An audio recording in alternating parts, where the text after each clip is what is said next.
La palabra del Señor la vamos a encontrar allí en la carta de Santiago, capítulo 3.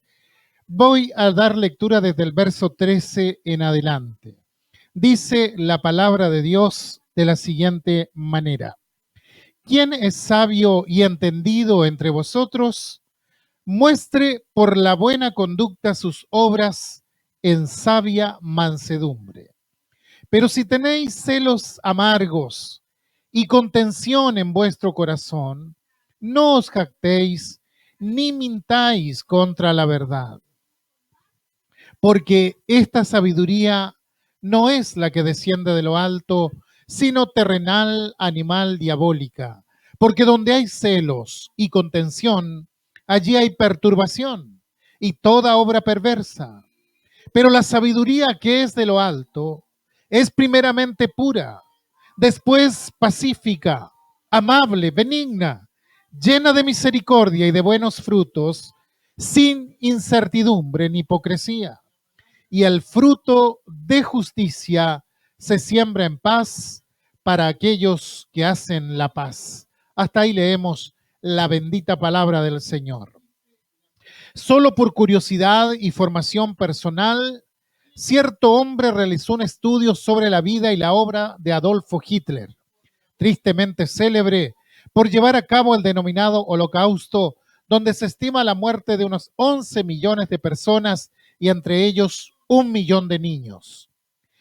Después de estudiar sobre el régimen nazi de Hitler desde una mirada muy objetiva, este hombre llega a la conclusión de que Hitler fue un hombre muy inteligente, que era un genio de la organización política en una forma increíble, que fue un dirigente excepcional, que tenía una gran capacidad para llevar a cabo su conocimiento y no solo planeaba, sino que podía llevar a la práctica sus planes de una manera extraordinaria.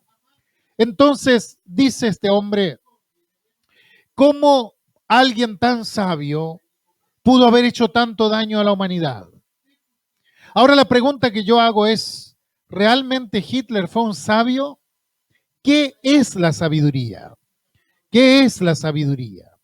Y hoy quiero invitarles a que miremos un poquito el significado de la sabiduría para sacar conclusiones con respecto a esto, y ya que en el pensamiento hebreo hay también una cantidad de libros acerca de la sabiduría que se conocen como libros sapienciales.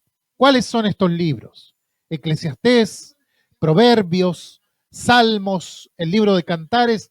Todos estos libros son denominados libros de sabiduría o libros sapienciales, es decir, son libros donde se compendia lo que es la sabiduría. Ahora, el libro de Jeremías, en el capítulo 18, verso 18, él menciona 3 oficios que eran fundamentales en el desarrollo de Israel como nación. Y él dice, venid, y dijeron, estoy leyendo el versículo 18, y dijeron, venid y maquinemos contra Jeremías, porque la ley no faltará al sacerdote, ni el consejo al sabio, ni la palabra al profeta. Venid e irámoslo de lengua, y no atendamos a ninguna de sus palabras. Aquí están estos 3 oficios. Primero, el sacerdote tenía como responsabilidad enseñar la ley de Moisés, porque el pueblo tenía que vivir dentro de los mandamientos establecidos por Dios, lo que indica que la escuela le estaba delegada a los sacerdotes. Luego también se menciona a los profetas, que eran los que analizaban la realidad. Y cuando el pueblo se alejaba de lo que marcaba la ley, ellos señalaban el problema. Eran hombres levantados por Dios justamente para esto. Entonces tenemos a los sacerdotes que enseñaban la ley a los profetas, que eran los fiscales acusando cuando no se cumplían los principios establecidos por Dios. Pero había también un tercer oficio, el oficio de los sabios. ¿Qué hacían ellos? Ellos tomaban como base la ley, pero le agregaban la experiencia. Tomaban la ley y luego sacaban conclusiones señalando que la sabiduría es la aplicación del conocimiento a la vida práctica. Entonces, de acuerdo a lo que estaba establecido, ellos llevaban la palabra de la ley a la práctica, explicaban cómo había que practicar la ley. Esa era la visión que tenían los que enseñaban la ley. Tenían que aconsejar al pueblo y esos consejos eran: tomemos lo que dice la ley y ahora llevémoslo a la realidad, llevémoslo a la práctica. Los filósofos griegos pensaban lo mismo. Ellos rechazaban el conocimiento aislado, sobre todo los filósofos socráticos. Ellos desarrollaban un conocimiento teórico, pero luego lo unían a la práctica. Es decir, la sabiduría no estaba en el mero conocimiento, sino en saber cómo se aplica ese conocimiento a la vida práctica. Ahora, si tuviéramos que definir a un sabio de acuerdo al pensamiento de los hebreos y de los griegos también, tenemos que decir que un sabio es quien se vale con éxito del conocimiento, de la inteligencia, de la experiencia propia o ajena para resolver problemas, para evitar peligros y para avanzar hacia objetivos claros. Ahora, si esto se lo aplicamos a Hitler, ¿diríamos que fue un sabio? Tendríamos que decir sí lo fue. ¿Por qué? Porque él usaba su conocimiento, usaba su inteligencia, tomaba de la experiencia propia o ajena para resolver problemas y lograr sus objetivos. Entonces, era sabio en ese sentido. Pero si le preguntáramos a Santiago, el que escribe la carta, si Hitler era sabio o no, él diría que sí, pero luego va a explicar. Hay dos tipos de sabiduría. Y acá entra al problema ético de la sabiduría. Entra al problema fundamental. Él está diciendo, miren, hay dos tipos de sabiduría. Santiago resuelve este problema explicando algo que es fundamental. Frente a esta pregunta, él nos diría: si ustedes quieren considerar a Hitler una persona sabia, pueden hacerlo, porque toma lo que sabe y lo aplica a la realidad. Pero hay una sabiduría que viene de arriba y hay otra sabiduría que es la que viene de abajo y nos lleva a la solución del problema. No se trata de una sola sabiduría. Hay una sabiduría que viene de arriba y una que viene de abajo, que contrasta con la anterior, y contrasta no en la definición, sino en lo que produce. Y nos introduce al tema ético de la sabiduría. Hay una sabiduría que es de abajo, que es terrenal, que tiene que ver con el conocimiento natural de los hombres, pero que no es una sabiduría de Dios. ¿Por qué? Porque su origen es humano, su metodología es humana, porque desconoce la pauta espiritual, porque se maneja con pautas de abajo, responde a las pasiones de los hombres, que va a recurrir a la astucia, al engaño, a la trampa, a la hipocresía si es posible. Es decir, toma todo el conocimiento, pero lo usa con astucia, con engaño para alcanzar sus propios objetivos. El placer, el éxito, el poder, y utiliza todo esto y lo hace de la misma forma en que el sabio utiliza el conocimiento para el bien, él lo usa para el mal. Esta sabiduría, dice Santiago, es terrenal, es animal. La palabra animal deriva de la palabra ánima, alma. Es lo que tiene alma simplemente, lo que tiene vida, pero se refiere a la vida física, la vida de los afectos, de las emociones, pero únicamente en el plano de lo físico, que ignora la parte espiritual, que habla solamente de su deseo y de sus apetencias. La sabiduría de abajo ignora la parte espiritual. Habla únicamente de los deseos y de los apetitos humanos y usa la sabiduría para satisfacer los propios apetitos, para buscar el propio bien, no para usarla para beneficio del prójimo, ni como temor de Dios, sino simplemente para lograr sus propios objetivos. Entonces Santiago trae una exhortación y dice: tengan cuidado, porque hay una sabiduría que es de abajo, que nace de la parte caída del hombre, que ignora lo espiritual y está inspirada por Satanás. Es diabólica, responde a los intereses del infierno. produce gente y acciones que cumplen los propósitos de Satanás. Y entonces se diluye el problema de la sabiduría. ¿Por qué? Porque el hombre que estudió a Hitler, él se daba cuenta de que Hitler era muy inteligente, que aplicaba el conocimiento de la realidad, pero no tenía en cuenta a Dios. Buscaba satisfacer únicamente sus ambiciones humanas. Practicaba en forma brutal el poder y produjo caos, muerte, desolación, angustia, amargura, todo esto. ¿Y por qué hace esta división Santiago? Porque la sabiduría de abajo estaba en ese momento afectando a los cristianos. No se daban cuenta, pero ellos usaban la sabiduría de abajo y no la de arriba. Y si ustedes se fijan cómo comienza el pasaje que leímos, comienza diciendo, ¿quién es sabio y entendido entre vosotros? Muestre por la buena conducta sus obras en sabia mansedumbre. Está diciendo, ¿quién se cree sabio entre ustedes? Muestre que su sabiduría es de arriba y no de abajo. ¿Y dónde lo tiene que demostrar? En su conducta. Ahora, ese efecto dañino que una sabiduría humana hace en cualquier organización humana fue una de las cosas que Jesús combatió permanentemente entre sus discípulos. Cuando Jesús decidió llamar a los 12, tuvo a 12 personas que se guiaban por la sabiduría terrenal, animal y diabólica. Es decir, que esa gente a la que él llamó, que hablaba de cosas espirituales, que seguía al Señor, sin embargo, no pensaba como debía pensar y utilizaba una sabiduría de abajo para moverse. Por eso les costaba a los discípulos manejarse espiritualmente. Por eso cuando ven que la aldea samaritana no los recibe, ellos dicen, Señor, hacemos descender fuego del cielo. Si podemos hacerlo, ¿por qué no los destruimos? Por otro lado, les costaba relacionarse entre ellos amigablemente. No podían formar equipo, era un grupo en constante tensión. Y Santiago señala las características de la sabiduría mal entendida, de la sabiduría de abajo cuando se le confunde con la sabiduría de arriba que se encuadra perfectamente en el andar de los verdaderos discípulos de Jesús. Claro, porque dice que la sabiduría de abajo produce celos amargos.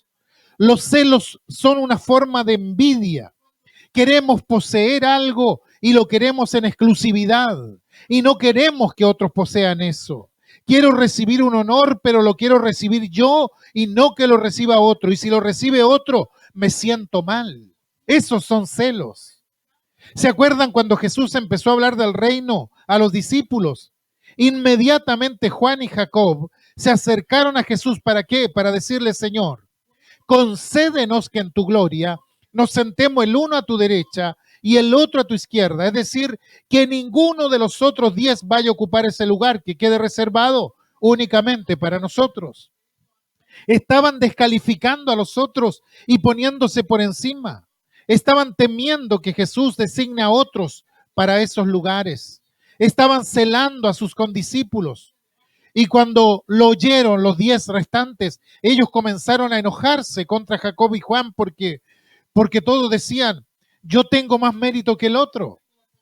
Ahora, ¿cuál de las dos sabidurías estaban usando ellos? Claramente la sabiduría terrenal, la animal, la diabólica. Por eso Jesús tuvo que decir a la gente que se acercaba a él, ustedes no saben de qué espíritu son.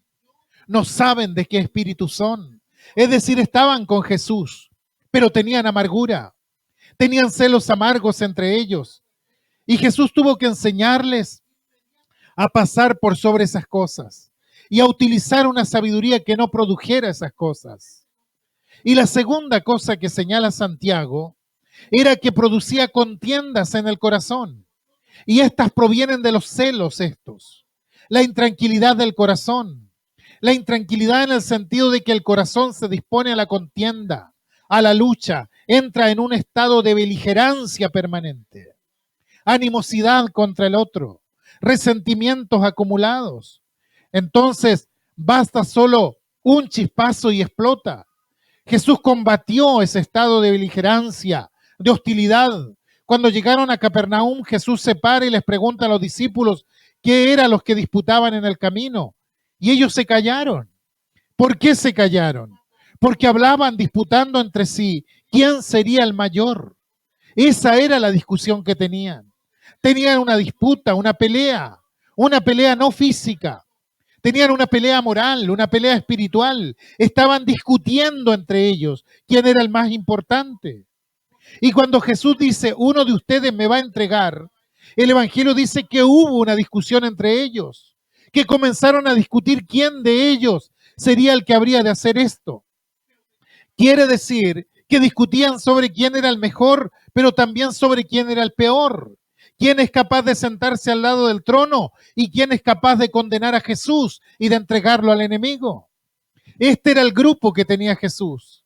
Y si usted lee el Evangelio, Jesús continuamente luchó contra esa mentalidad que ellos tenían, que era la mentalidad de la sabiduría de abajo, que produce contiendas, roces, amarguras, todo ese tipo de cosas.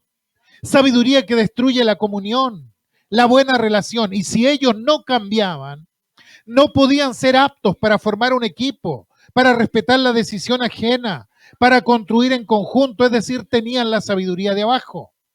Y lo que Santiago dice, tengan en cuenta, y está hablando a cristianos posiblemente, ¿verdad? Sin duda que está hablando a cristianos. Algunos dicen que esto probablemente sea la copia de un sermón que él entregó, porque tiene todo el desarrollo como si fuera un sermón. Y allí él habla y dice, miren que esto es lo que le está sucediendo a ustedes. Se creen sabios porque conocen esto, porque conocen aquello, conocen lo otro. Pero cuando lo tienen que aplicar, lo aplican para contienda, para tensiones, para desarmar equipos. Es lo que viene de abajo. Y Santiago insiste en el tema de la sabiduría. ¿Por qué? Porque les tiene que preguntar, a ver, ¿quién es sabio y entendido entre ustedes? Indudablemente había quienes se creían sabios entre ellos. Cuando Pablo dice a los romanos que algunos se sentían guías de ciegos, luz para los que estaban en tinieblas, instructores de los doctos, pero lo que necesitaban realmente era un baño de sabiduría, de la sabiduría que proviene de Dios, que proviene de arriba. ¿Quién es sabio y entendido entre ustedes? Probablemente algunos levantarían la mano pensando en un examen de conocimiento, pero Santiago le dice, no, no se trata de un examen de conocimiento. Lo que tienen que hacer es mostrar mediante la buena conducta sus obras en sabia mansedumbre. Lo que está diciendo es, si ustedes verdaderamente son sabios y entendidos en la Escritura, en la palabra de Dios, si realmente lo son, muéstrenlo en su conducta, muéstrenlo en su forma de actuar, en la mansedumbre con que se mueven frente a los demás. Está apuntando directamente a un cambio profundo en la metodología para que no nos confundamos. Una persona puede tener un conocimiento amplio de la Biblia y de doctrina cristiana, pero resulta que con todo ese conocimiento puede producir eso que producían los discípulos de Jesús. Hay muchas iglesias cristianas defensoras de la sana doctrina donde hay altos niveles de contienda, donde hay grupos que se separan de los demás, donde están quienes difaman a los demás, murmuran, critican sin piedad alguna. Es decir, no están usando la sabiduría de lo alto, sino la de abajo. La sabiduría de lo alto, la que proviene de Dios, Santiago la define diciendo que es primeramente pura. Es decir, no tiene relación con el pecado, no tiene relación con el mal. Luego dice que es pacífica, no tiene relación con la violencia. Es amable, no crea tensiones. Es benigna, no tiene malicia. Es misericordiosa, no es intolerante. Es fructífera, no es estéril. Sin incertidumbre, porque no es variable. Sin hipocresía, porque no tiene doblez. Esto es lo que produce la sabiduría que viene de Dios. Y es tremendo lo que está diciendo, porque dice que la verdadera sabiduría tiene que producir en mí algo que afecte también mi vida de relación con los demás, que me ayude a la convivencia, que yo sepa relacionarme, que salga de la inmadurez para ser maduro en mi vida de relación, para ser maduro en mi forma de conducirme. Y por eso levanta la voz diciendo, bueno, ¿quién es sabio y entendido entre ustedes? ¿Se acuerdan que empezó el otro párrafo también diciendo algo semejante? Él empieza diciendo, no os hagáis maestros muchos de vosotros, sabiendo que recibiremos mayor condenación. ¿Por qué? Porque hay una sabiduría que es terrenal, animal, diabólica, que se levantaba porque tenía conocimiento, pero que no engendraba en la persona lo que debía engendrar. Y como hemos dicho anteriormente, Santiago nos baja la realidad de que la fe no es teoría, que uno tiene que aprobar, que es algo que uno tiene que vivir, que la fe es algo que hay que llevarla a la práctica. Y concluye diciendo, el fruto de justicia se siembra en paz para aquellos que hacen la paz. Estimados, vivimos en una sociedad que pareciera exaltar los antivalores. He escuchado a personas que dicen, no, lo que pasa es que yo soy rebelde y creen que ser rebelde es un valor. No, ser rebelde es un antivalor. La rebeldía siempre ha sido un antivalor en todos lados. ¿Por qué? Porque la rebeldía que trae contienda, trae divisiones, trae dolores, es sabiduría probablemente, pero es sabiduría terrenal, animal, diabólica. ¿Por qué? Porque destruye. Sin embargo, muchas veces se pone como si fuera un valor. La paz es la relación armoniosa con Dios y con el prójimo. Eso es la paz. Y Santiago dice, el fruto de justicia se debe sembrar en paz. Es decir, en una relación armoniosa, hacia arriba con Dios y hacia el lado con los hermanos, para aquellos que hacen la paz. Si queremos frutos de paz, si queremos frutos de justicia, tenemos que tener paz con Dios, pero también tenemos que tener paz con los hombres. Cuando tengo eso, estoy inserto en la verdadera sabiduría. Es una siembra cuyo fruto será siempre la paz. Vivimos tiempo de muchísimas tensiones. En todas partes, en todos lados, se recurre a la violencia de todo tipo. El otro día leía sobre la violencia en Nigeria contra los cristianos. Hay una crueldad inusitada de muerte y de quemas de iglesias cristianas. Y los cristianos no saben dónde refugiarse, porque son las masas las que pasan por encima de ellos. ¿Por qué? Porque se ha venido ejerciendo violencia de años. No es que surgió de la nada toda esa animosidad. Es toda una historia de violencia. Y a la violencia se le suma la contraviolencia y vamos sumando perseguidos, heridos y muertos, y el peligro de que esto siga creciendo es una realidad espantosa. Este es el mundo en que vivimos. Y resulta que nos hemos acostumbrado tanto a la violencia que hay ocasiones en que no la detectamos. Ya no nos damos cuenta que es violencia. Escuchamos discursos violentos, diálogos violentos en los medios de comunicación, actitudes violentas, decisiones violentas. Esto es lo que estamos viviendo hoy. Hay tanta violencia que ya creemos que la violencia es normal. Fíjese que hace un tiempo atrás miraba por las redes sociales a un grupo de ciudadanos en la isla de Chiloé, que ellos decidieron cortar la ruta que une varias comunas con la capital provincial. Y ellos cortaron la ruta porque estaban reclamando algo que parecía legítimo. Pero allí estaban ellos armados con palos y con piedras. Y entonces va el que hace el reportaje, el periodista, y se acerca a la gente para tener información de primera fuente. Entonces los protestantes dicen, mire, nosotros estamos en esta protesta que es pacífica, porque tenemos tal o cuales demandas. Y yo miraba y decía, pero esta protesta no es pacífica. Hay gente que está con palos, con piedras, que está bloqueando el camino. No es una protesta pacífica. ¿Por qué? Porque si usted quiere pasar por ahí para hacer algún trámite importante, resulta que le cierran el paso y tiene frente a usted 400 o 500 personas esperando con palos y con piedras. ¿Cómo se llama eso? Eso es violencia. Primero, porque no es una actividad oficial. Segundo, porque ¿cuál es el objetivo? Perturbar, y eso es violencia. Pero la persona dice, nos hemos tomado la ruta en forma pacífica. No, eso nunca ha sido pacífico. Eso es violencia pura. Y nosotros, ¿cuántas veces no nos ha pasado que necesitamos irnos, cierto, a algún lugar, alguna capital para hacer algún tipo de trámite urgente y resulta que está tomada la ruta y nadie puede pasar? Por supuesto que esa acción no tiene nada de pacífica, porque violenta mis derechos de llegar a donde yo quiero llegar. Existe la violencia verbal, la vemos todo el tiempo. En televisión, por ejemplo. Usted está mirando televisión y de pronto aparece uno de los que interactúa y lanza una palabrota de grueso calibre. Eso es violencia, sí, porque está violentando mi moral, me está violentando espiritualmente. Eso también es violencia. La mentira es violencia. Vivimos en un mundo donde la violencia es toda una metodología, todo es agresión, todo es intimidación, todo es furia, amenaza, provocación. Podemos decir entonces aquello que dijo Pablo a los romanos en el capítulo 3, cuando hablando del pecado dice, su boca está llena de maldición y de amargura. Sus pies se apresuran para derramar sangre, quebranto y desventura hay en sus caminos.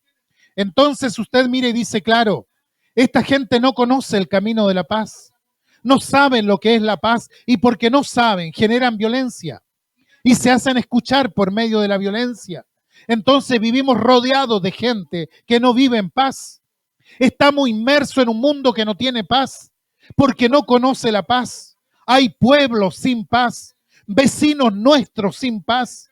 No hay paz en las relaciones sociales, no hay paz en los hogares, no hay paz en las escuelas. Es lamentablemente común levantarse y agredir al otro.